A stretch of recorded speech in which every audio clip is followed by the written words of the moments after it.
Un cours au miracle, leçon 4. Ces pensées ne signifient rien.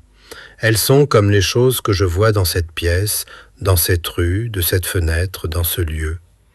Contrairement aux exercices précédents, ceux-ci ne commencent pas par l'idée du jour. Dans ces périodes d'entraînement, commence par noter les pensées qui te traversent l'esprit durant environ 1 minute. Puis applique l'idée à ces pensées. Si tu as déjà conscience de pensées malheureuses, utilise-les comme sujet. Toutefois, ne choisis pas uniquement les idées que tu penses être mauvaises. Si tu t'entraînes à regarder tes pensées, tu verras qu'elles représentent un tel mélange qu'en un sens, aucune d'elles ne peut être appelée bonne ou mauvaise. C'est pourquoi elles ne signifient rien. La spécification habituelle est requise lorsque tu choisis des sujets auxquels l'idée d'aujourd'hui sera appliquée. N'aie pas peur d'utiliser les bonnes pensées aussi bien que les mauvaises. Aucune d'elles ne représente tes pensées réelles qui en sont recouvertes.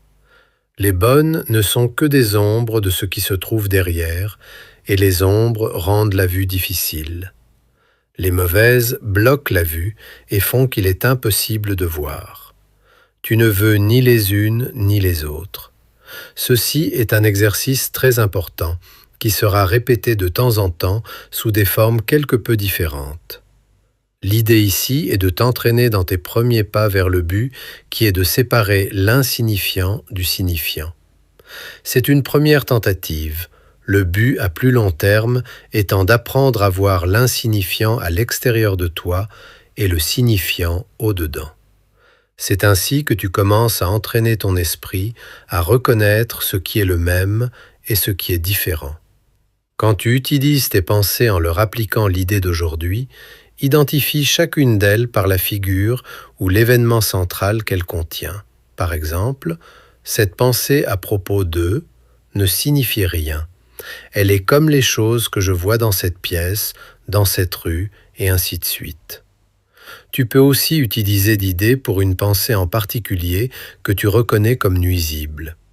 Cette application est utile, mais elle ne remplace pas la procédure plus aléatoire à suivre pour les exercices. Toutefois, n'examine pas ton esprit pendant plus d'1 minute environ. Tu es encore trop inexpérimenté pour éviter une tendance à te préoccuper inutilement. De plus, comme ces exercices sont les premiers de ce genre, il se peut que tu trouves particulièrement difficile de suspendre ton jugement par rapport aux pensées. Ne répète pas ces exercices plus de 3 ou 4 fois dans la journée. Nous y reviendrons plus tard.